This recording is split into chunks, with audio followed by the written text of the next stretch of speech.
Y en esta noche, pues, sé que pronto, si nos dejáis unos minuticos, pues gozamos un minutito de gloria.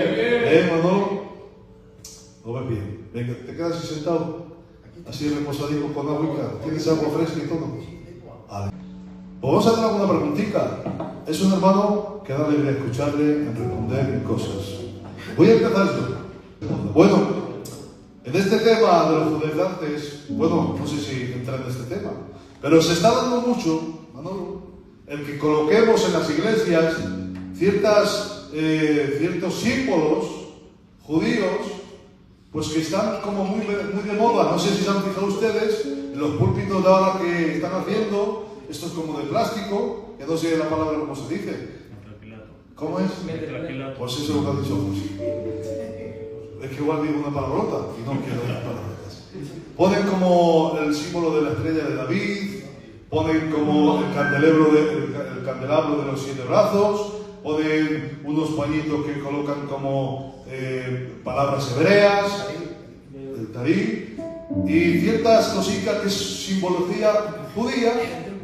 Eso realmente puede traer, lo podemos hacer, lo podemos llevar a cabo. ¿Qué impresión tienes tú de eso a la hora de poder hacerlo en una iglesia, o cómo lo vemos?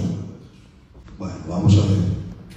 El tema de la simbología de elementos judaicos o hebraicos en sí no es malo. Porque recordemos que la menorá, quien instituyó ese elemento, fue Jehová, fue Dios. ¿No? Fue Dios. Los 5 libros. Fue Dios quien lo instituyó, que se quiera. El talit, que es el manto hebreo, lo instituyó Dios. ¿Cuál es el problema?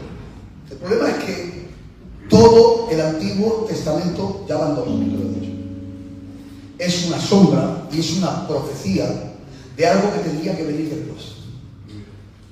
El Antiguo Testamento es la sombra, y el advenimiento del Cristo y el levantamiento de la Iglesia es la materialización perfecta de todos los tipos del Antiguo Testamento.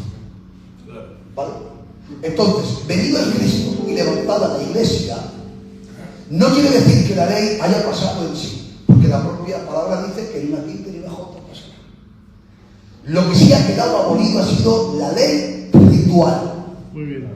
El espíritu de la ley sigue vigente, pero la ley ritual ha desaparecido. ¿Por qué? Porque en el momento en el que solamente un hombre de la tierra, que fue la persona del Señor Jesucristo, cumplió los 613 preceptos mosaicos de la ley, en la persona del Señor Jesucristo se tipifican las 7 fiestas de Israel. En la persona del Señor Jesucristo se tipifica el sacrificio del cordero por el pecado, la ofrenda de paz, la ofrenda de sartén, la ofrenda de olla, la ofrenda de aceite. En la persona del Señor Jesucristo viene la perfección del ministerio sacerdotal, sacerdote para siempre según el orden de Melquisedec. En la persona del Señor Jesucristo se constituye el rey eterno prometido por Dios a David en el libro de Samuel. En la persona del Señor Jesucristo se cumple todo lo que es la palabra del Antiguo Testamento, la ley, desde una punta hasta la otra, porque la ley en sí quiere decir la palabra. Y dice en el libro de Juan, en el principio era la palabra era con Dios y la palabra era Dios. Cristo es el Tabar, Cristo es la palabra. Por tanto, toda la ritualidad del Antiguo Testamento ha quedado abolida. Solamente queda una cosa, el Espíritu, porque Dios es el mismo, ayer, hoy y por los siglos de los siglos. Por tanto, toda la simbología hebrea, siempre que nos lleve a Cristo, chapó. Pero si ponemos la simbología hebrea para que nosotros nos demos un aire al judaísmo, entonces hay un error. Gloria a Dios. Clarísimo lo que ha hablado. Se podía llevar a cabo de que pudiéramos aquí alguna simbología, pero eso no nos llevaría a que entremos nuevamente a judaizar, sino entrar en la dinámica de que Cristo. ¿Te permite que Sí. Venga. Mira, os voy a poner un ejemplo muy claro. El talit. Dice el libro de Levítico, que no lo dice. El manto. Sí, el manto. Que no lo dice ningún libro apócrifo ni nada, es un libro de Dios. Dice el libro de Levítico.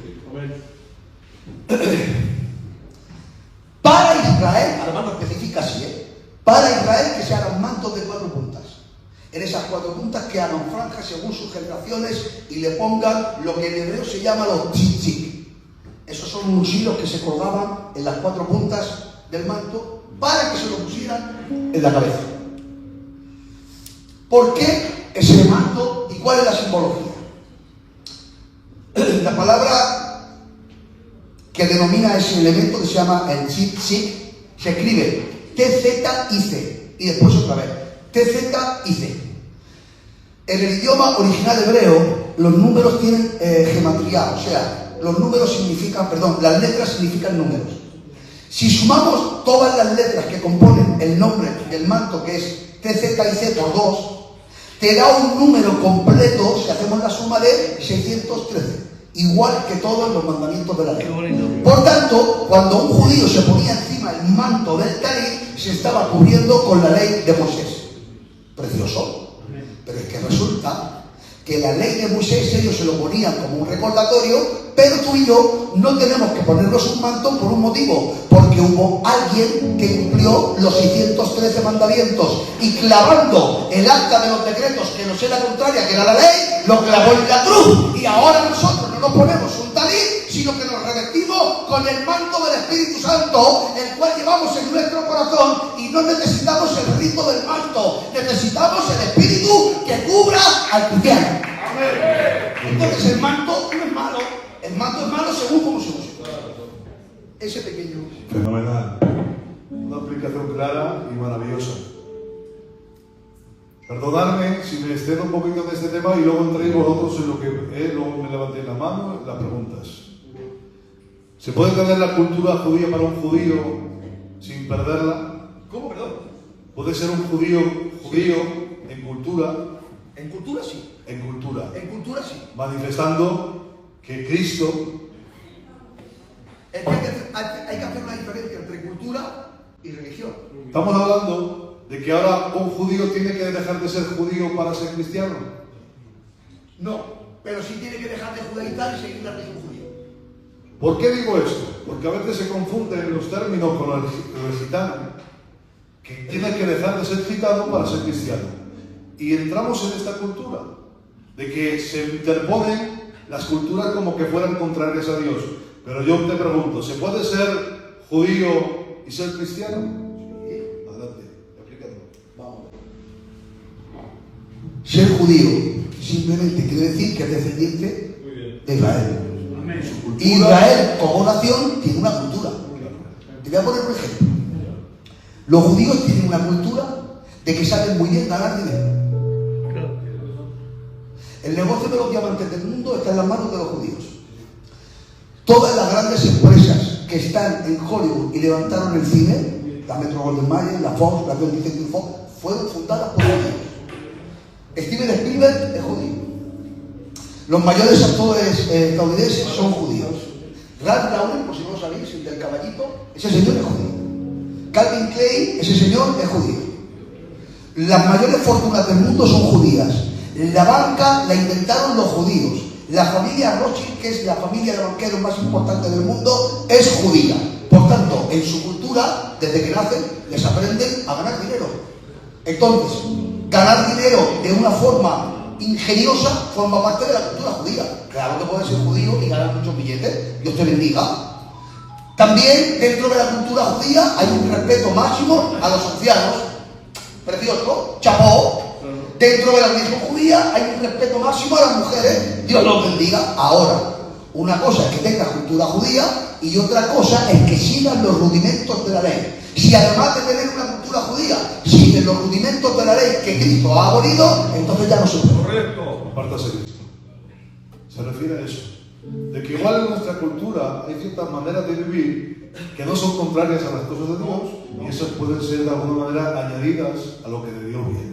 Otra cosa es que como puede ser la venganza en aquel tiempo, podía vivir en el corazón del gitano, pues eso se tiene que desechar porque aunque sea cultura de hacer ojo por ojo y diente por diente y esa manera de vivir, pues en este caso tiene que ser abolido porque va en contra de lo que la ley del Señor pues nos manda y nos quiere. Bueno, pues nada, hasta aquí mi momento. ¿Alguna pregunta? Venga, Emilio.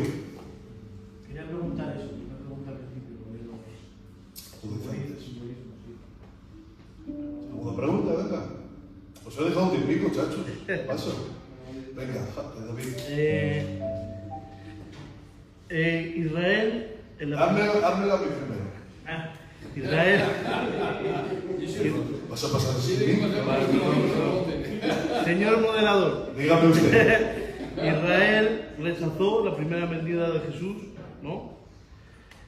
Pero vemos en Romanos 11, 27, si no recuerdo mal, que dice que todo Israel será salvo. ¿A qué se refiere?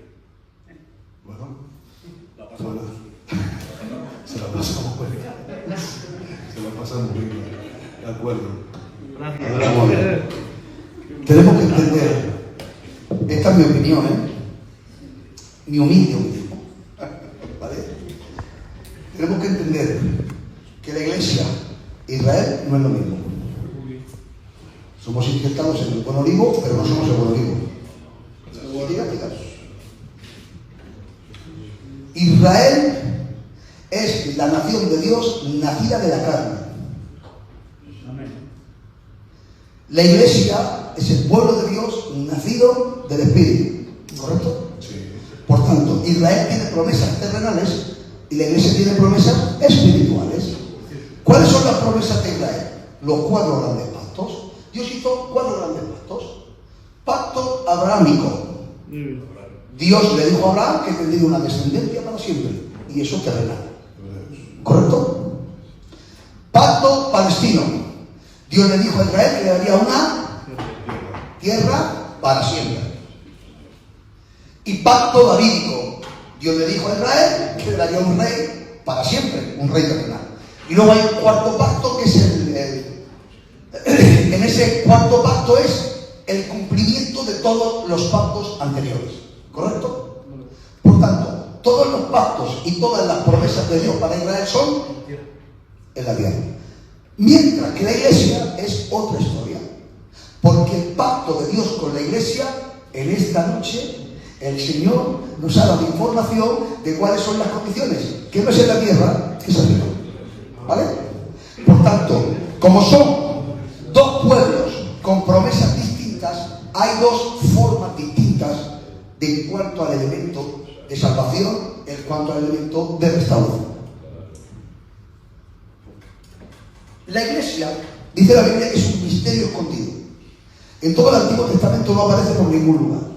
Pero si nos vamos al libro de Daniel, capítulo 9, versículos 26, 27, 28 y 29, hay una cosa que se llama la profecía de las 70 semanas, de las cuales yo no tengo que hablar, evidentemente.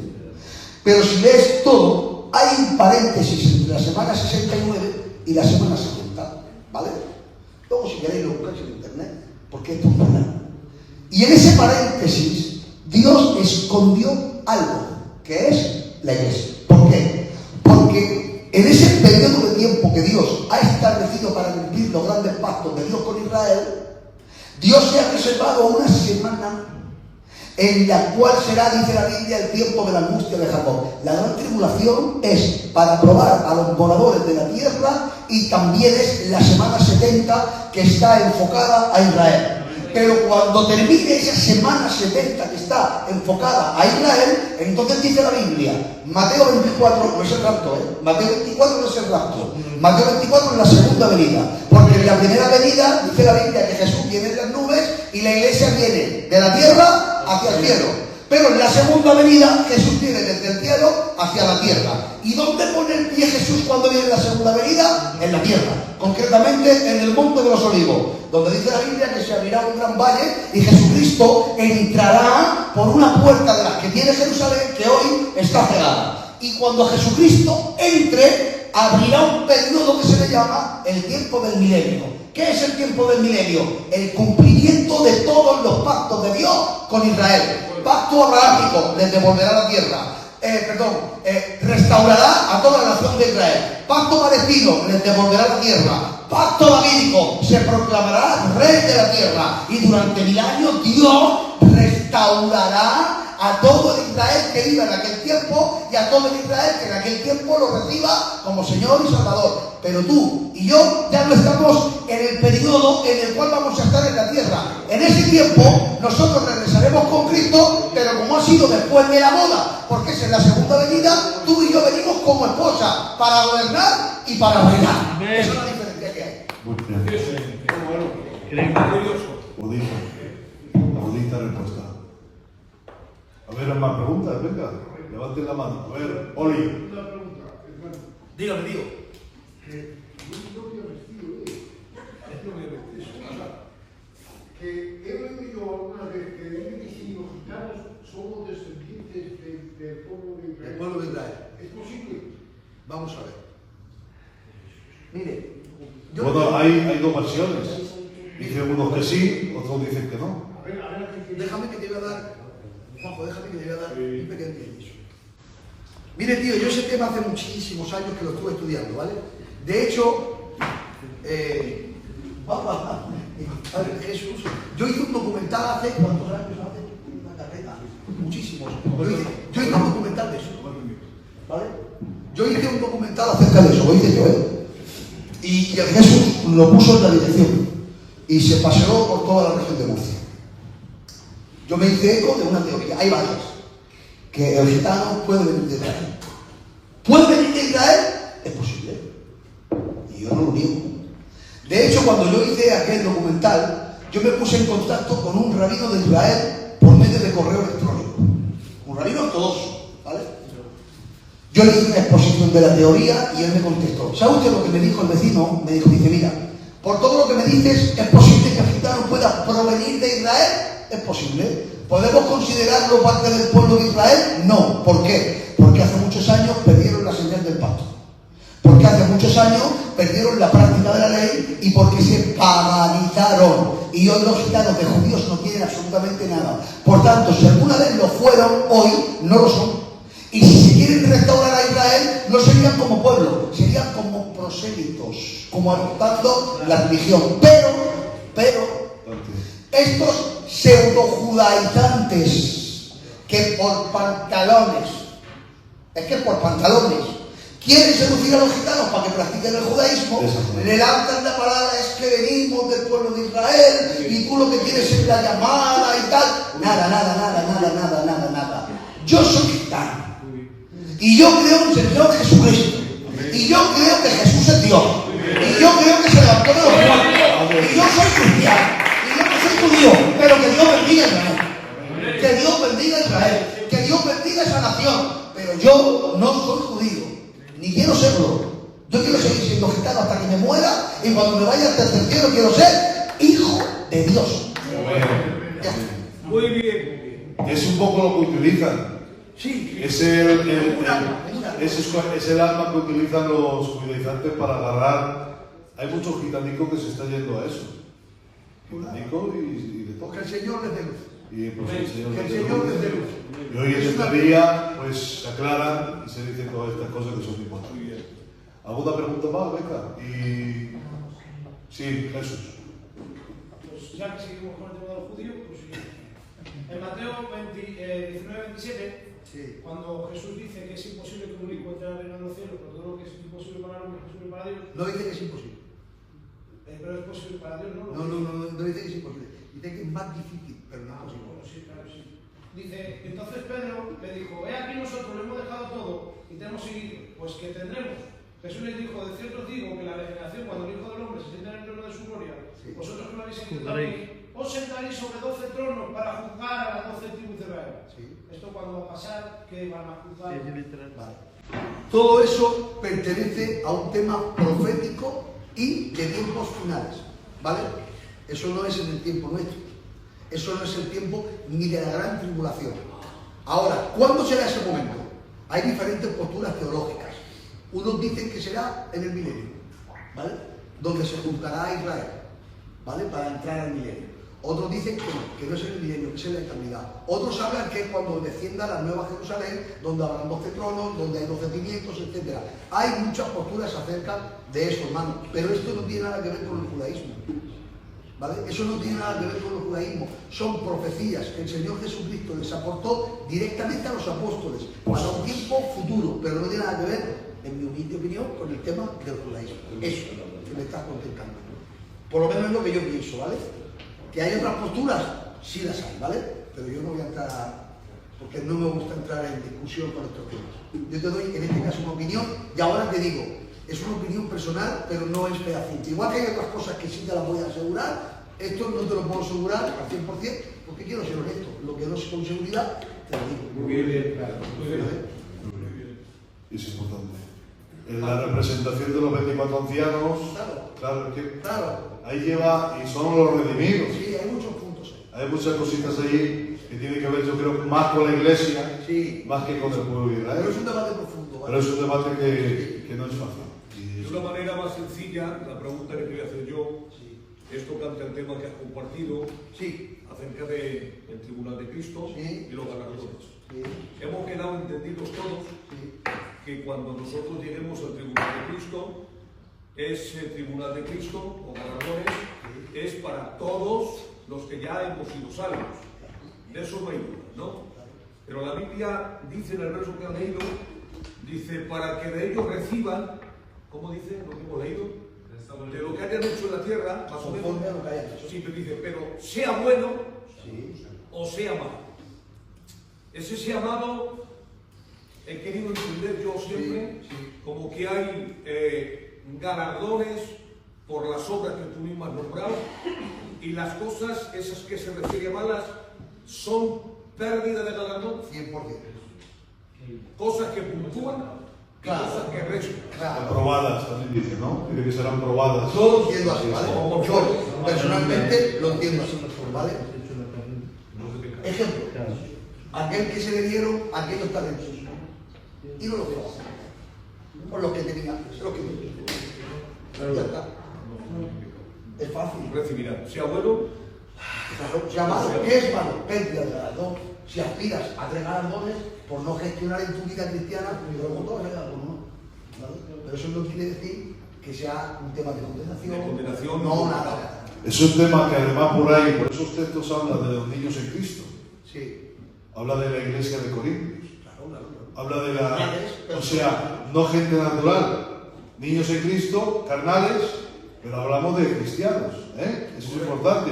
Quiere decirse que aunque eran hombres de Dios y salvados, pero su manera de vivir, sus contiendas, porque había, sus disensiones, sus vanaglorias, hacía de que todas las obras que estos hicieran llevaran a que esas obras seguramente en propia intención no serían galardonadas. así como dice la Biblia, ¿no? Te digo, de cierto te digo, que por lo que hacen, por ser vistos, ya tienen su recompensa. Claro.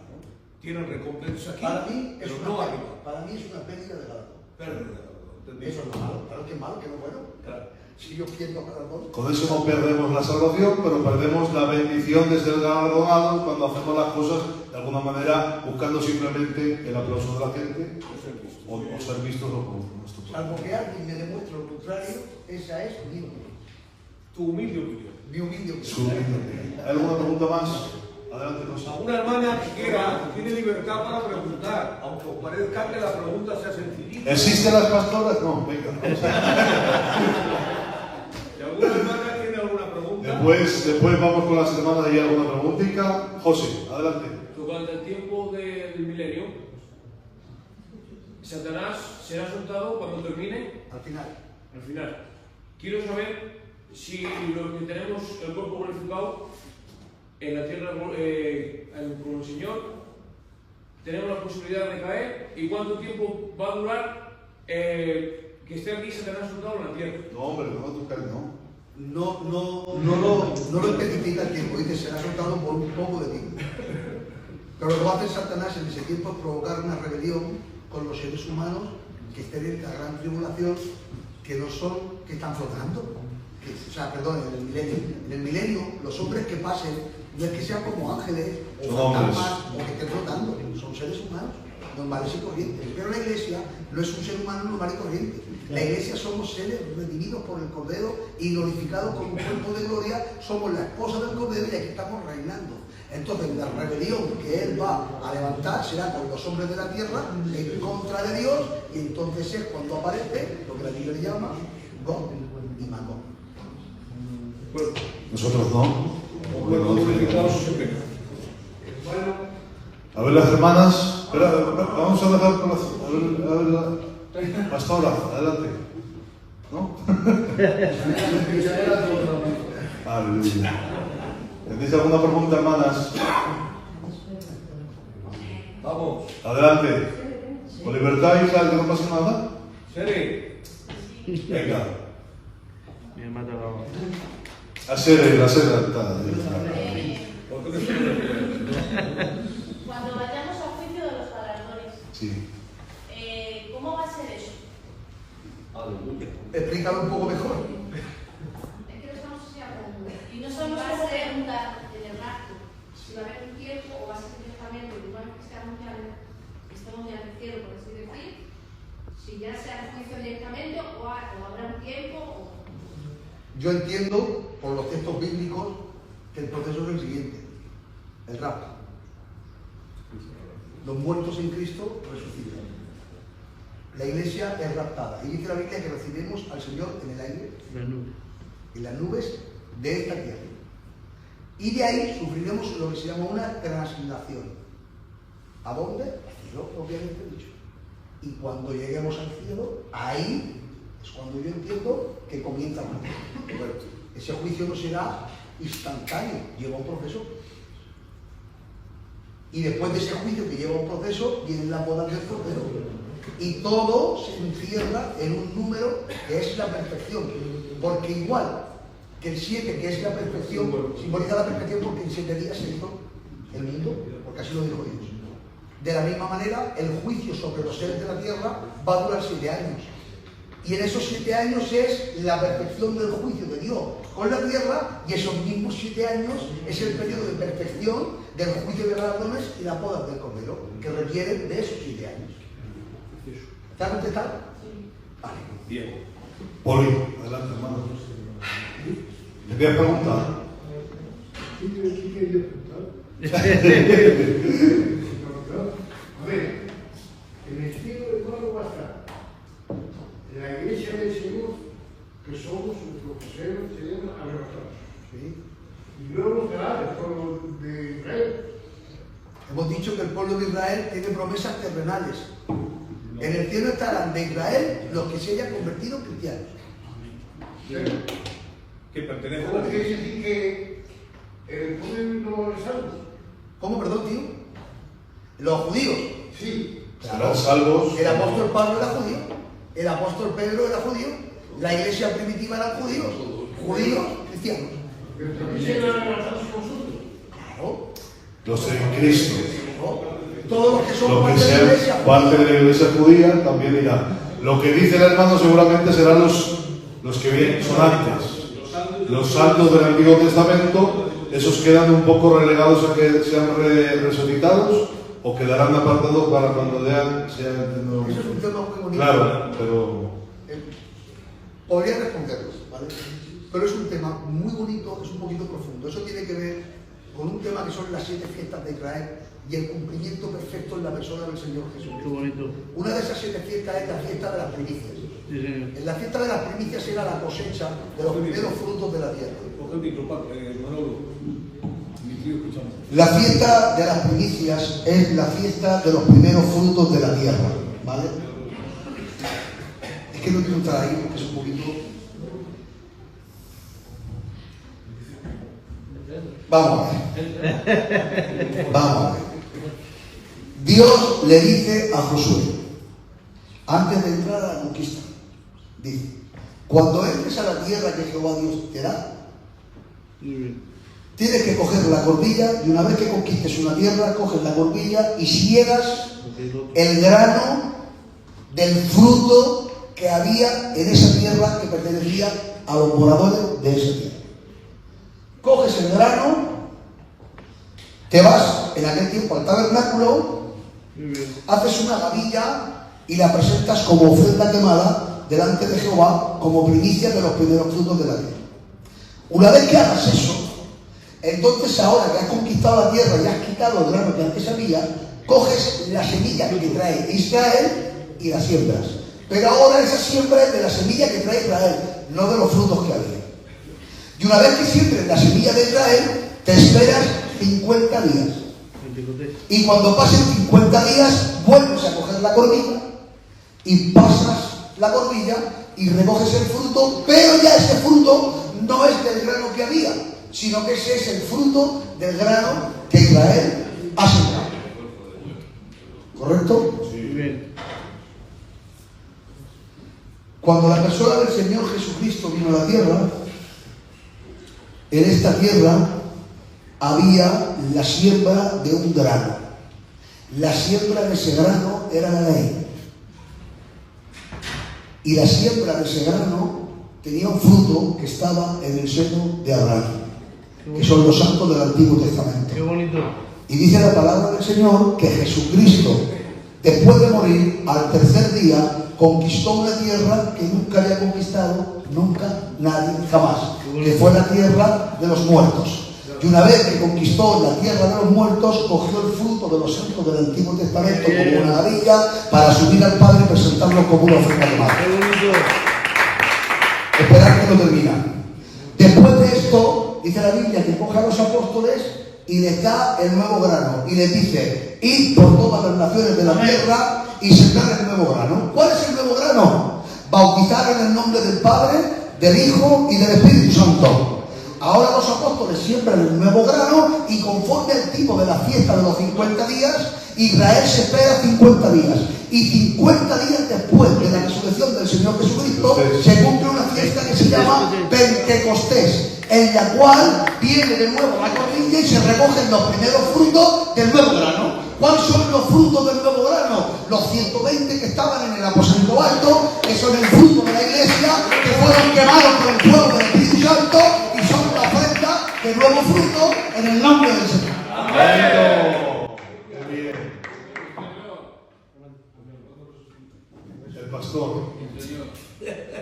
El pastor tiene una pregunta. Bueno, más que ¿Estamos gozando, hermano? más que una pregunta, es una apreciación en esta noche salomónica donde se está compartiendo.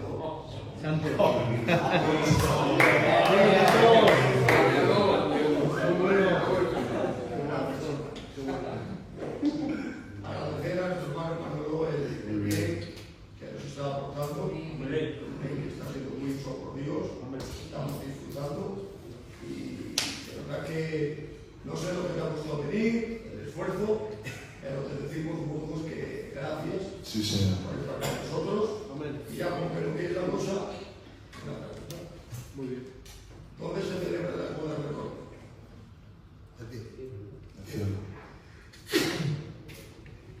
Confesión. Y costar no me ha costado nada porque he venido con alegría, con buenas obras, con un corazón limpio. Bueno, si lo veis, le hago la última pregunta. A ver. ¿Tiene dos hijos? Dos no. Una, pero la buena. Di la buena. Venga. Luis, venga. Una, y... Los 140.000 ¿qué van a predicar y de dónde van a venir? Los 144.000 sellados son hombres escogidos por Dios dentro del periodo de la gran tribulación porque sigue habiendo gracia. Claro. La iglesia ha sido arrancada y quitada. Pero en la tierra, aunque aquí se va a manifestar la persona del anticristo, que Jehová Dios nos recuerda. Amén. Dios va a escoger a 12.000 almas de cada una de las tribus de Israel, que suman 144.000, los cuales Dios los va a sellar con su espíritu de una manera especial y los va a enviar por todas las naciones de la tierra a predicar el evangelio del milenio. ¿Esto qué quiere decir? Esto quiere decir que en el mundo, a pesar de los pesares, habrá miles y millones de personas que nunca han escuchado el evangelio. Ejemplo, naciones árabes, de religión árabe sin apertura Claro. y que nunca han escuchado hablar de Jesús. Muy bien. Naciones budistas, países indígenas que nunca han escuchado a Cristo y durante el periodo de la gracia no tuvieron la oportunidad de ser salvos. Esos 144.000, Dios les va a dar un poder especial y específico para hacer que el mensaje les llegue. Lo que pasa es que ese mensaje es muy duro y muy complicado, porque toda la persona que reciba el mensaje dentro de la gran tribulación, su método de salvación es muy complicado, porque no se podrán dejar marcar por la marca de la bestia y el final de ellos es morir decapitado. Entonces esas personas van a sufrir mucho porque recibirán el evangelio de los 144.000. Pero ahora quiero hacer un inciso y aprovecho la pregunta y con esto cierro. Dale. ¿Vale? Sí, sí, sí. Además, interesante la pregunta, ¿eh? Vale. Hacemos un inciso, porque esto que yo te he hablado es el evangelio que se predicará del milenio, que tiene que venir un milenio, que vendrá Cristo a reinar en la tierra, que la gente va a creer en eso, pero es para los que nunca escucharon. Y entonces, ahora surge una pregunta entre muchas personas. Hermano, ¿y si yo soy de la iglesia, pero por lo que sea en el rapto me he quedado, yo tengo una segunda opción dentro de la gran tribulación si no me dejo marcar por la marca de la bestia para ser salvo? Esa pregunta es un cuchillo que lleva aquí una hoja y aquí otra. ¿Por qué? Porque hay muchísimas personas que te pueden coger la Biblia y darte una metralleta de versos para decirte que hay una segunda oportunidad. Pero hay otras personas que cogen la Biblia, te cogen esos mismos versos y te explican que no hay segunda oportunidad. Y entonces surge un conflicto. ¿Hay segunda oportunidad o no hay segunda oportunidad? Pues yo te voy a dar una opinión muy particular acerca de esto. No me importa si hay segunda oportunidad o no. ¿Por qué? Te lo voy a explicar. Si tienes el culto a 500 metros de la casa, si venir al culto es que nos vamos con los hermanos al Fácil. Qué fácil. Si vienes al culto y esto es una bendición y es una gloria, es más, una casa y una familia que es cristiana te aporta honra incluso a nivel gitano. De acuerdo. No es lo mismo que un niño se fije en una niña y conversa que una niña cristiana. Claro. Si ser cristiano es la mayor bendición que hoy puedas tener y no te sale de tu alma de ser cristiano, ¿qué vas a ser cristiano? Cuando venga el mismo demonio y te va a cortar la cabeza. Anda ya. Creo que no. Humildemente, creo que no.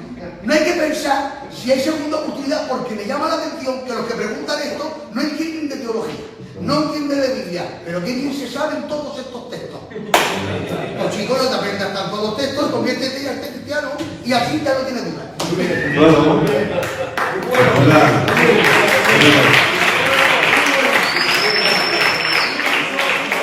45 minutos casi de preguntas. Ha sido más que la predicación que ha sido media hora. Hermanos, os va a gozar. Buenas noches, un día maravilloso con nuestro hermano Manolo Correas, una bendición del Señor. ¿Cuántos han sido bendecidos por el Señor? Diga un poderoso amén.